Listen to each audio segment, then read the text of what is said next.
Na, iš tikrųjų, norėčiau kortas dėlioti vyriškiams, ne tik tai moteriams. Žinau, kad ir jums tai įdomu, aktualu.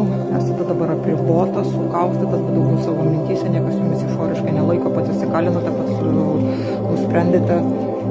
Daug tokių intriguojančių pas jumis žaidimų, manijų, man atrodo, gali būti, kad prikaustytas prie kompo daugiau sėdėte, iš tikrųjų, toksai įstringas žaidėjas. Taip, gerai pasirinkimas, kad nenoriu. Visą gyvenimą norite aukštinkojami žiūrėti, tai tiesiog matote viską kitaip. Netgi tą pasirinkimą padarėte, kad ganėtai per sarkazmą. Vidinis toks konfliktas, blemba piktas esate, iš tikrųjų, kažkoks niurzgalius.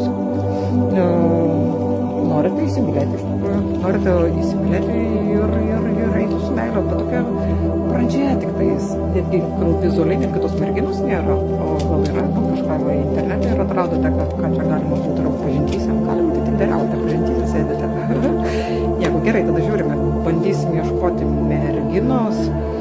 Nu jo, aš įsivaizduoju, kokios jūs norėtumėte resursinės, protingos, įdomios, gražios, nuostabios, pasiekinčios savimi, kur nereikėtų su jie terliotis ir jinai jau žinotų, ko jinai nori.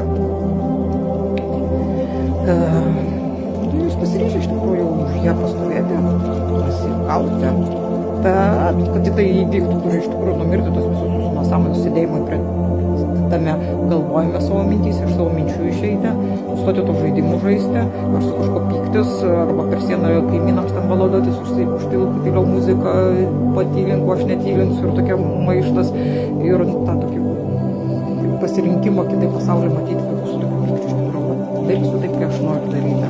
Reikia iš tikrųjų tuos dalykus nuraminti, kad jie tam reikalingi iš tikrųjų.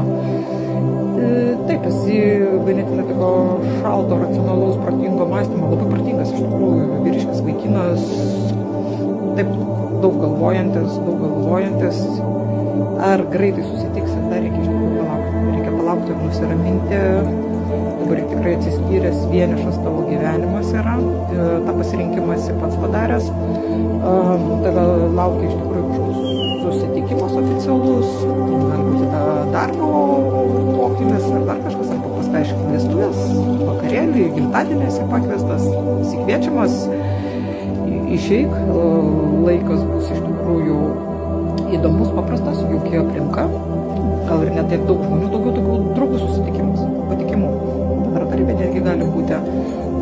Ir tame susitikime gali iš tikrųjų pasiekti savo aistrą sutikti, nes tenais jau vakar vėl nueisi tą vakarėlį kviečiamas, jis ten yra laukia tavęs aistros. Ganėtinai daug.